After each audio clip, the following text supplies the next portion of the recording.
Ya, selamat siang pemirsa, Anda masih bersama kami di Kabar Siang di Lokasi bersama saya Gina Vita. Bicara soal rapid test, ini memang banyak menuai kritikan dan juga pertanyaan dari sejumlah pihak. Kenapa? Karena kalau kita tahu bahwa pemerintah sudah mengalokasikan anggaran untuk penanganan COVID-19 senilai 677 triliun rupiah. Dengan rinciannya 87 triliun ini untuk anggaran kesehatan, 589 triliun ini untuk jaring pengaman sosial. Tapi kenapa sampai saat ini masyarakat masih juga ditarik dan juga dikenakan biaya untuk menjalani rapid test, khususnya bagi masyarakat yang akan bepergian ke luar daerah. Apa sebetulnya yang terjadi? Kita akan membahas hal ini bersama dengan anggota Ombudsman RI, Laude Ida. Selamat siang Pak Laude. Selamat siang Mbak. Sehat Pak Laude? Alhamdulillah baik-baik saja. Alhamdulillah sehat. Semoga sehat selalu. Pak Laude, kalau kita tahu ini kan sekarang banyak yang mendapatkan kritikan atau disoroti adalah mengenai alokasi anggaran senilai 677 triliun, tapi sampai saat ini masyarakat masih dikenakan biaya untuk rapid test. Ya. Investigasi dari Ombudsman mengenai hal ini seperti apa? Pertama, teman-teman kami di Ombudsman, asisten saya di Ombudsman itu telah melakukan investigasi berapa harga satu set alat rapid test. Sekitar 2 bulan lalu. Itu harganya sekitar 70-an ribu. Kemudian mengagetkan kami karena kewajiban untuk mengikuti rapid test bagi mereka yang bepergian atau untuk keperluan tertentu itu ternyata dikenai biaya antara 300.000 sampai 1 jutaan. Itu rapid? Itu rapid test sampai ya? 1 juta? 1 jutaan ya. Okay. Dan itu memaksa.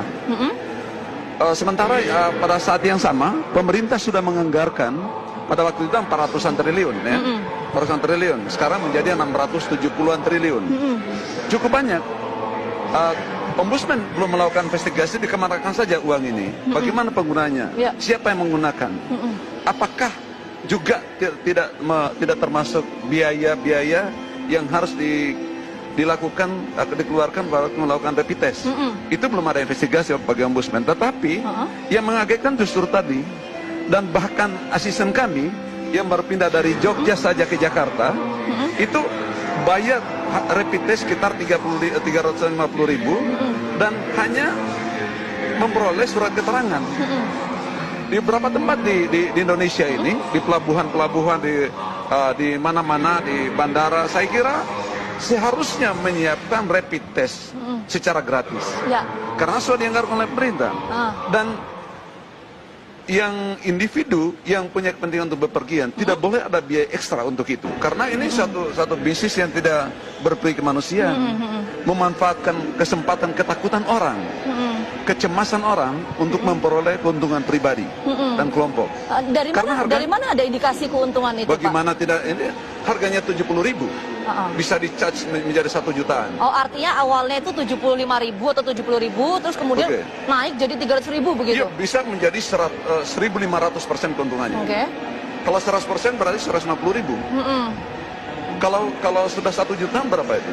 Kan 1.500%. Harusnya yang mewajibkan rapid test itu menyiapkan alat rapid test dan tidak boleh berbayar, gratis gitu. Pak, tapi jadi intinya kesimpulannya adalah kecurigaan dari Ombudsman RI adanya ladang bisnis ini karena ada kenaikan harga dari 75.000 menjadi 300.000 atau 400.000 begitu. Itu kenaikan harga itu yang utama. Kemudian kedua, kenapa ini semua ada fenomena kan menjadi kesana kemari, bahkan surat keterangan itu menjadi bisnis tersendiri. Surat keterangan kan hasilnya produknya surat keterangan, oh negatif, tidak reaktif gitu kan. Itu bisnis tersendiri kan sebetulnya. Jadi ini menjadi sesuatu yang sangat ironis. Bisnis tersendiri untuk siapa, Pak? Ya, pebisnis medis tertentu. Pebisnis medis khususnya alat-alat kesehatan COVID itu. Sudah meminta keterangan dari pemerintah belum mengenai hal ini? Minta konfirmasi begitu, kenapa sih kok harganya naik gitu? Belum, karena ini kan sebetulnya semula kami tidak kehendaki seperti itu, tidak menduga seperti itu. Dan ini baru terjadi, marak akhir-akhir ini.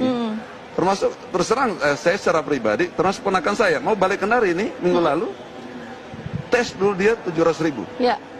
700.000 dekat rumah. Jadi, wah, mulai saat itu saya bertanya, kenapa ini?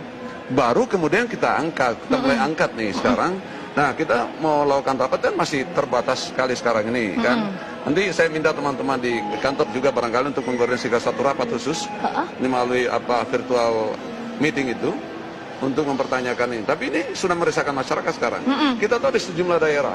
Kapan itu Pak akan melakukan rapat virtual dengan Ombudsman, pemerintah dan pihak-pihak terkait untuk kemudian mengkonfirmasi hal ini? Saya akan koordinasikan dengan itu keputusan pada tingkat pimpinan. Itu dia rekomendasi yang akan diberikan oleh Ombudsman untuk fenomena atau kejadian atau kritikan semacam ini seperti apa, Pak?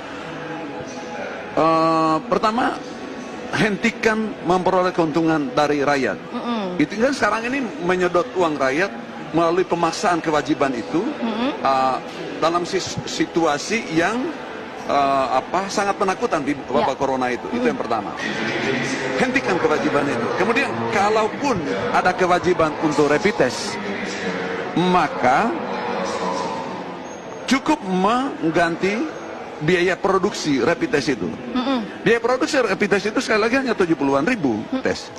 Boleh rapid test, boleh rapid test gratis.